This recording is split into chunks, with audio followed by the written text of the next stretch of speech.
The following edition of Connecticut Valley Views is made possible by Windsor Federal Savings, with offices in Windsor, Granby, and Bloomfield. Neighbors helping neighbors since 1936.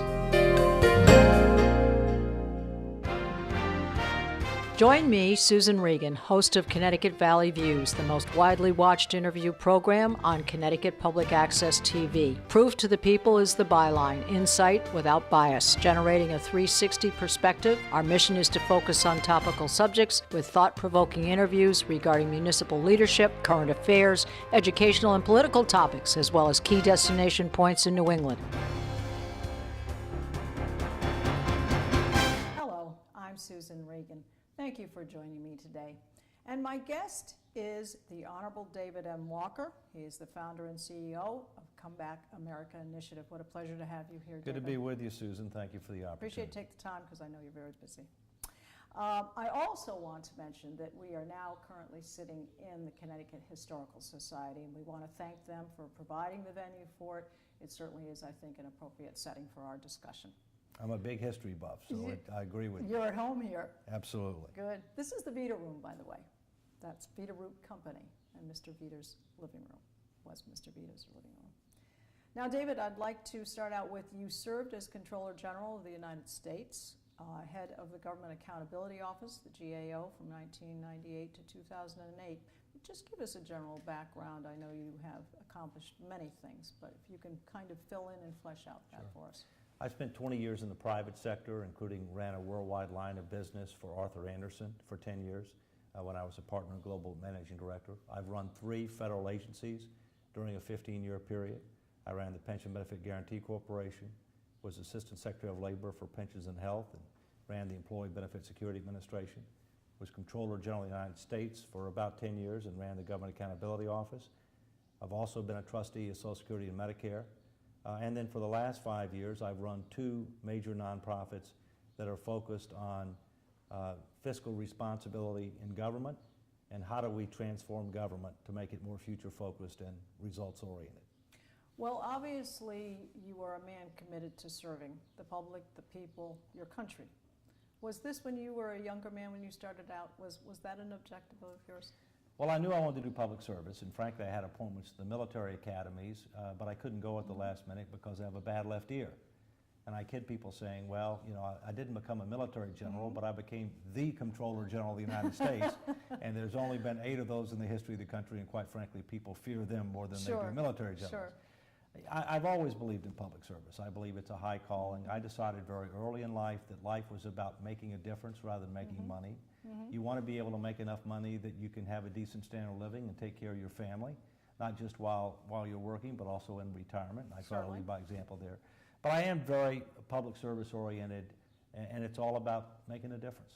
Well, I do believe that if you have made your own life comfortable enough, it gives you the freedom, if you will, to serve others. Because if you are consumed in your own day-to-day efforts to exist, you don't have that opportunity to do so. Absolutely, and you know, as one of my former bosses, Pete Peterson, said, who happens to be a very wealthy individual, you have to know when you have enough. Different people will define enough differently. He has a lot more enough than I do, but nonetheless, I'm surviving. Well, one thing you do keep your sense of humor, which I think is necessary in today's world. Well, you were appointed, you mentioned it, by President Bill Clinton with your tenure as the Chief Auditor, serving during both the Democratic and the Republican administrations. So I think that was over a 10-year period. That's correct. Said. And did you feel or sense during that period of time, were you able to work across the aisle, if you will, on both sides, under both administrations? Was it? Well, absolutely. I mean, I was a Reagan presidential appointee, a Bush 41 presidential appointee, and a Clinton presidential appointee. And I've been a political independent since 1997. I have strong support on both sides of the political aisle. You know, when you're Comptroller General, you really need to operate in a fact-based, nonpartisan, non-ideological, fair and balanced manner. That's what I did. And you can say very tough things as long as you're consistent with those principles and aren't personal about it and how you go about it. And so I feel very good about what we accomplished while I was Comptroller General, and still have very good relationships to this day that are helpful in my current job. Well, I think you mentioned one thing. You said fact-based. I think that when there are the intangibles, there are often the appearances of being a certain type of person, but if you're working with the facts and you're working with the parameters and people see you over a long period of time being very consistent about those under all circumstances, that gives an element of trust. So if you don't want to call it a bipartisan thing, there is a trust there, that there's a feeling in a sense that you're actually trying to get the job done, you're not trying to win this situation. Correct, and I think the key word here is integrity. You want to be a person of integrity. In fact, all the organizations that I've led, I've rallied them around a set of core values. In the case of the GAO, it was accountability is what we did, integrity is how we did it, reliability is how we wanted it to be received. Integrity is central. And if you don't have integrity, frankly, you don't have much. You know, it would be interesting to actually have a class, a political class that would be on how to achieve these types of things. It would be very interesting, and it may exist out there, but I think there are a lot of people who could learn from it. Absolutely. Now, you've achieved a couple of major pieces of legislation, one of which was changing the agency name from the General Accounting Office to the Government Accountability Office. Now, that would to most people sound pretty much the same, but was there a reason for that? Well, there was. First, the GAO was called the General Accounting Office, but people used to call it the Government Accounting Office. Secondly, we really weren't in the accounting business. The only accounting that we did was for our own books and records.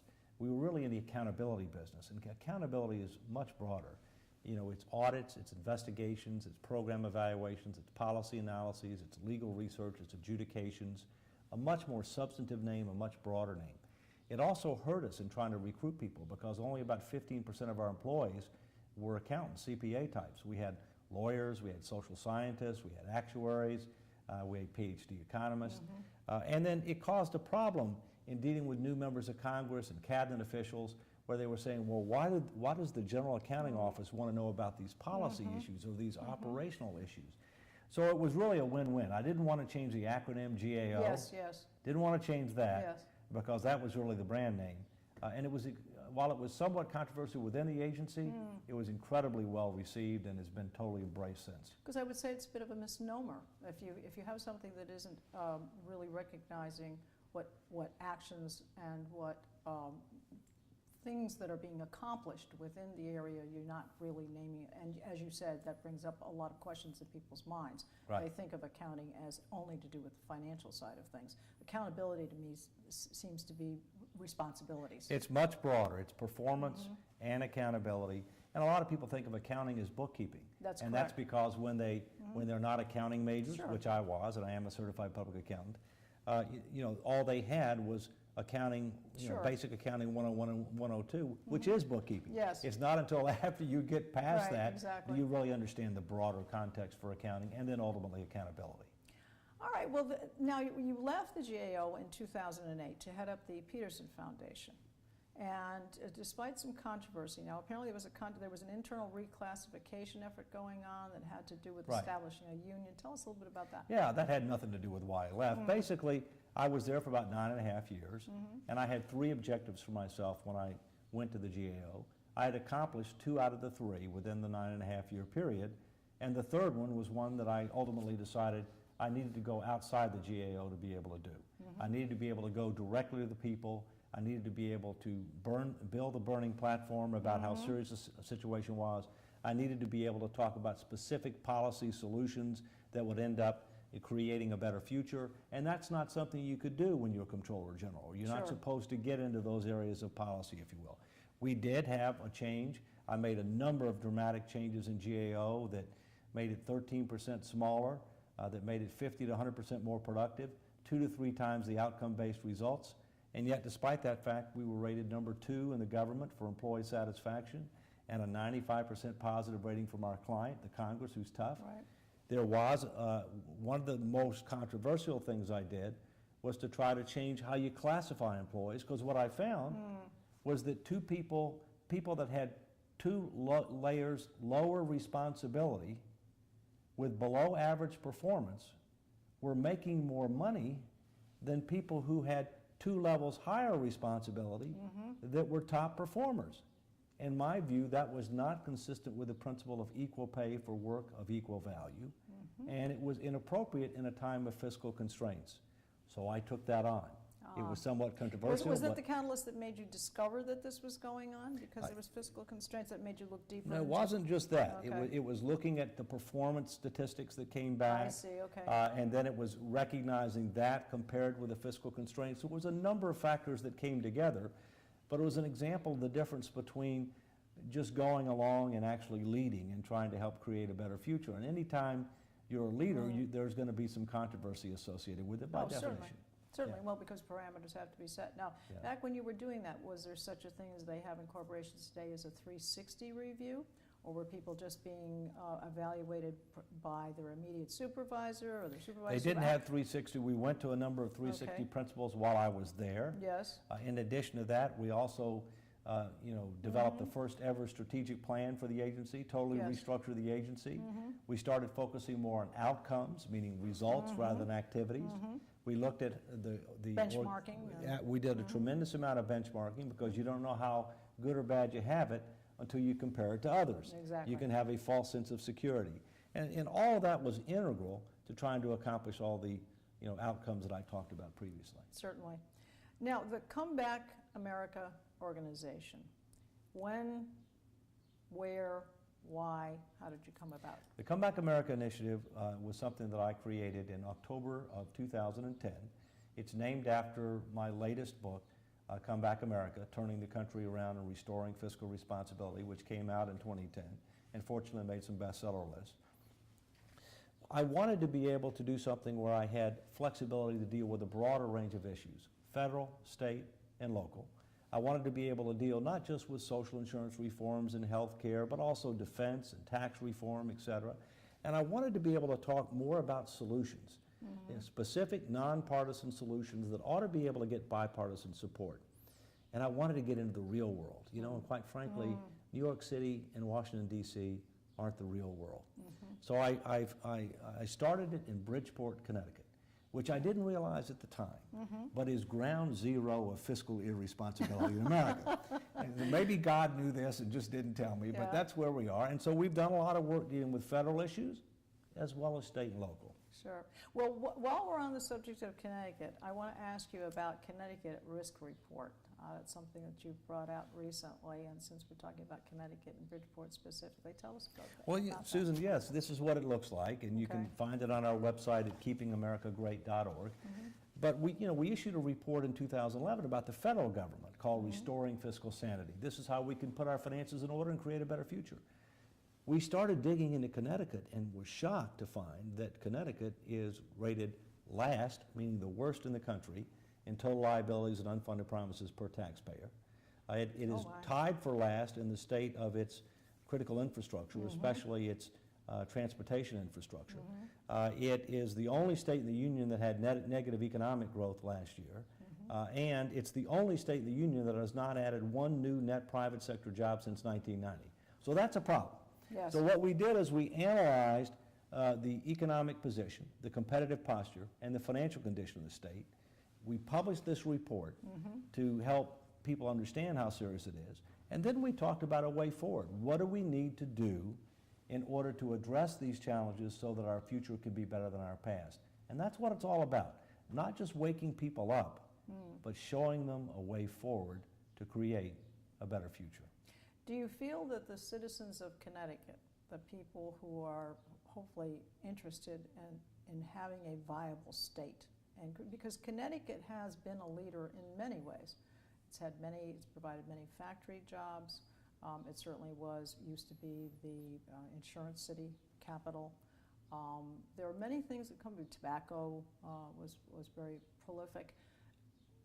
How did we go off course? We had a lot of good things going. Where do you think it made that left-hand turn? Well, Connecticut was and we're not trying to put this on a party. No. It's not a partisan. It's not a partisan thing at all. It's not a personal thing at all. It's a place in history that something went wrong. Connecticut was a flagship state, and in fact, the USS Connecticut was the flagship of the Great White Fleet during Teddy Roosevelt's era.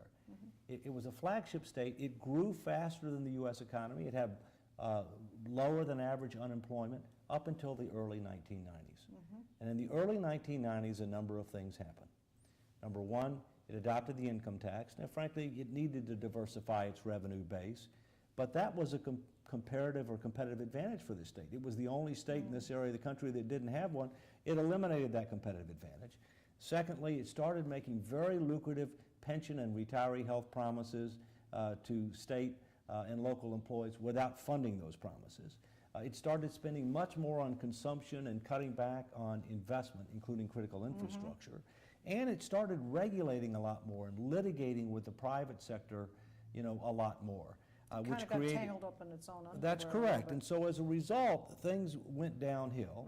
And there are a number of structural challenges that we exist that we're going to have to deal with. It's taken us a number of years to get where we are. It's going to take us a number of years to get back where we need to be. But we need to understand it's a serious situation, and it requires for, you know, tough choices if we want our future to be better than our past. Quite frankly, Connecticut in many ways is the California of the East Coast. Yes. California has passed a tipping point. Yes. Their best days are behind them, I believe. Connecticut has not yet. But if we don't start making some of these tough choices sooner rather than later, then things are going to get worse rather than better. Good news, we can do it. But first you got to realize you have a problem before you solve it, and then the leadership has to show a way forward. Certainly.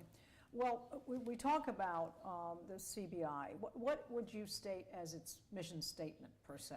Well, the Come Back America initiative is about promoting fiscal responsibility and sustainability and how to make government more economical, efficient, and effective at all levels. We specialize in citizen education engagement. We've been all over the country doing a variety of different forums. In addition, we provide advice and counsel to elected officials of both political parties, nonpartisan solutions that ought to be able to gain bipartisan support. A consultant, if you will. Yeah, a free consultant. Yes, yes. That's even better. Yes, yes. Well, what I see here, what we want to make clear is that people, if they're interested, certainly can go to your website. We will give that. But what we want to understand is this is not a member organization. No. And I want you to explain the actual structure of it, who is involved in it, and some of the people that are noteworthy. Yeah, we're a small organization. We've only got about a half a dozen employees. We're based in Bridgeport, Connecticut. We've got a very prestigious board of directors, current or former CEOs from the private sector, public sector, and not-for-profit sector.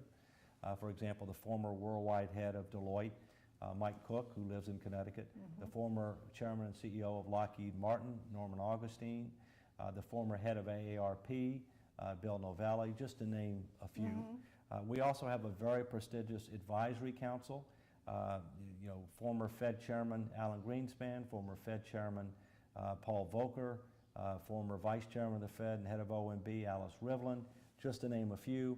So even though we're a small organization, we've got very prestigious people involved, Democrats, Republicans, Independents. We're in the sensible center, that's where America is. Typically center right on fiscal and center on social issues.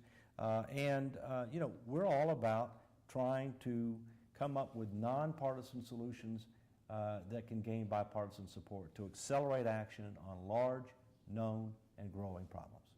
Well, you obviously, with your long tenure in public service, have known all of these people. What is the secret to gravitating them? What do you think is attracting all of them? Because they are from both sides of the aisle. They do seem to want to come together. They do seem to want to make America better, see it be the country it can be. What is the element? I mean, there's a leadership in you starting this. Sure. And you managed to do that at GAO. Right. What do you think is the element that has made all these people Well, all of these people understand that we have a serious problem that needs to be addressed. And they have confidence in our ability, meaning all of us at the Come Back America initiative, to address this in a way that communicates effectively with the American people, that comes up with sensible solutions that ought to be able to gain bipartisan support, and that will go about this in a way that we talked about earlier. Fact-based, nonpartisan, non-ideological, non-political is what I see. Nonpartisan. Right. You have to deal with politicians because they're the ones that have to make the decisions, if you will. But we're trying to deal with it in a much more professional manner, but recognizing the political environment that exists. Sure. Well, that will always be there. The political environment will always be there, particularly if you have people who have been in politics for their entire career. Career politicians, yes, which career- is part of the problem, by the way, Yes. not part of the solution. Yes, but Yeah. if you're a person who likes to find solutions, then you know that there is a need to work together. If their objective Correct. is all the same, and I think sometimes when you're running a campaign, you're running for an office, you have different objectives, but everyone's on the same page. Well, we have to Maybe recognize... the same route to Rome, a little Right. bit different, but they're all Right. going to Rome. Well, but I think we have to recognize that campaigns are winning and losing, okay? You know, you are trying to win a battle, and there is going to be a winner and a loser. But ultimately, the reason that you do a campaign is to achieve something. Of course. To govern, Of all right? course. And unfortunately, I think our political system has been too focused on the battle and not enough on the governing. Yes. And we have a system today that it's not just hyper-partisan, but there's a great ideological divide. We have too many people on the far right, Sure. too many people on the far left everybody's that don't want polarized. to compromise. Right. Exactly. And, you know, it's one thing if government is polarized when things are going well. Right. It's another thing when government is polarized when we face large known and growing problems that threaten our future position in the Yeah. world, our future standard of living at home, and our future domestic tranquility. That is unacceptable. That's why we need not just we need not just policy and operational reforms, but political reforms. Certainly. It's like a car that everybody's admiring, but someone forgot to put the gas in it. Or the engine. Or the engine, right, exactly. Well, I would like to quote a little bit of quote that you have. You compare the present-day United States to the Roman Empire and its decline, and you talk about unsustainable policies and swelling Medicare and so forth. What do you see as the critical end date? I mean, are we looking at a catastrophe just around the corner? Are we talking about a timetable of a year? What do you see if we don't get our ducks in a row, if we don't get things organized? What do you see? Well, I think that we have to learn from history and we have to learn from others. Rome was the longest standing republic in the history of mankind, but it's no longer here. We're now the longest standing republic that still exists. Rome had declining moral values.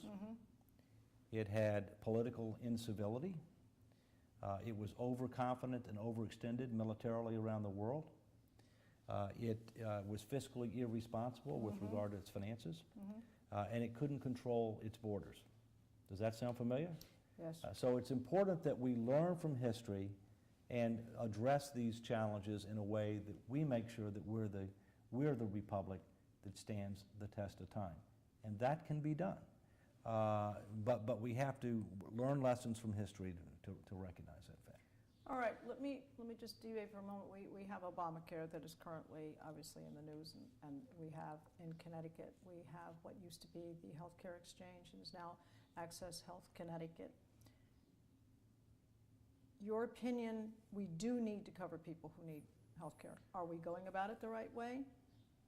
Should it have been done a different way? Should it have amendments to it? Should Sure. it be repealed?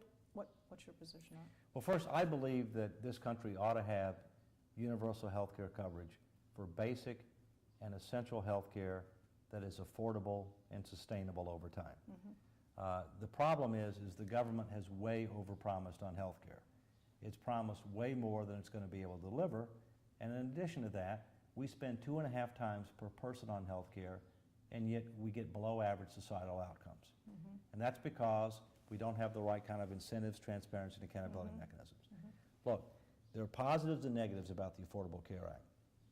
Many more people ought to achieve coverage. At the same point in time, it's going to cost a lot more money than the government told us it's going to cost. And it may have real difficulty in implementing it on time as well. And so I think we have to be honest and go back and say, look, what level of health care is appropriate that everybody have at a minimum? And I think that's preventative and wellness and catastrophic protection, with an option to get more if you want through choice and competition. I think we have to recognize that we're the only major industrialized nation on earth that doesn't have a budget on what it allocates on public resources for health care. You can't write a blank check for health care. It'll bankrupt you.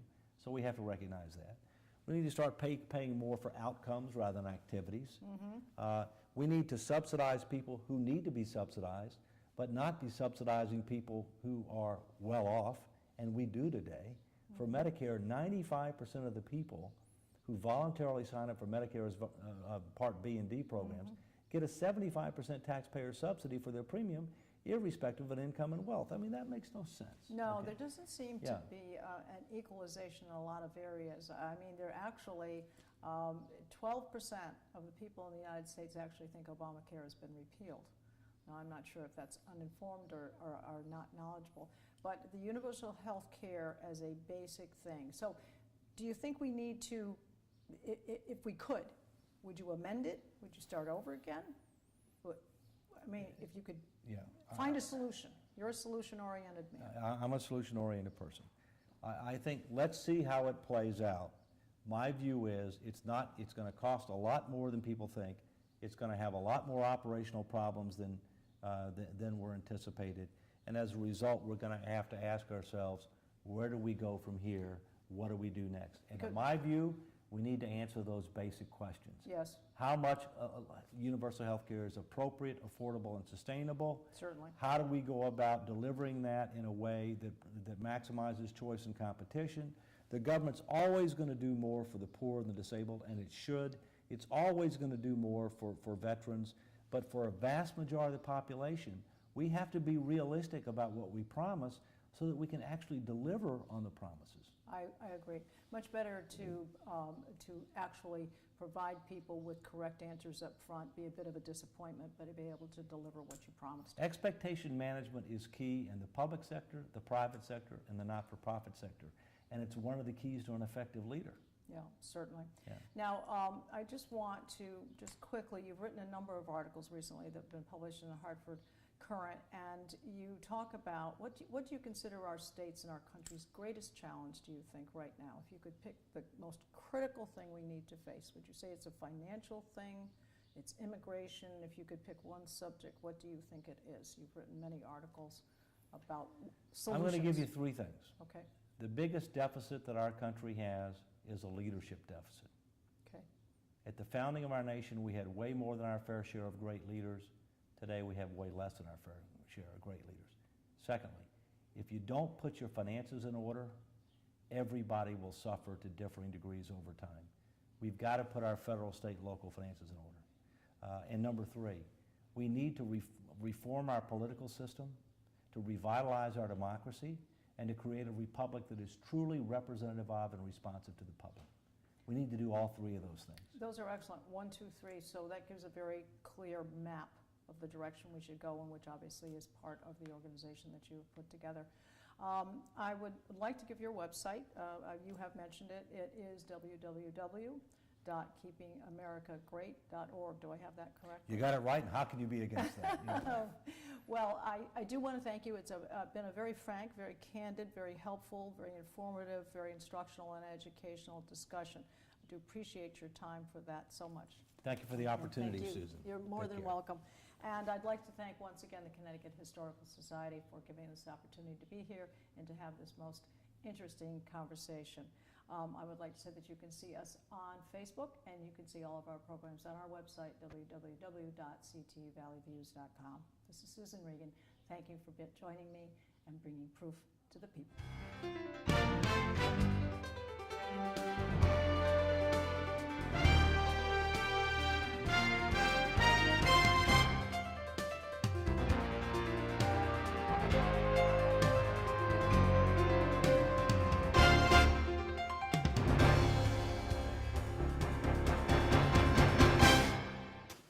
Our thanks to Windsor Federal Savings for making this program possible. Neighbors helping neighbors since 1936.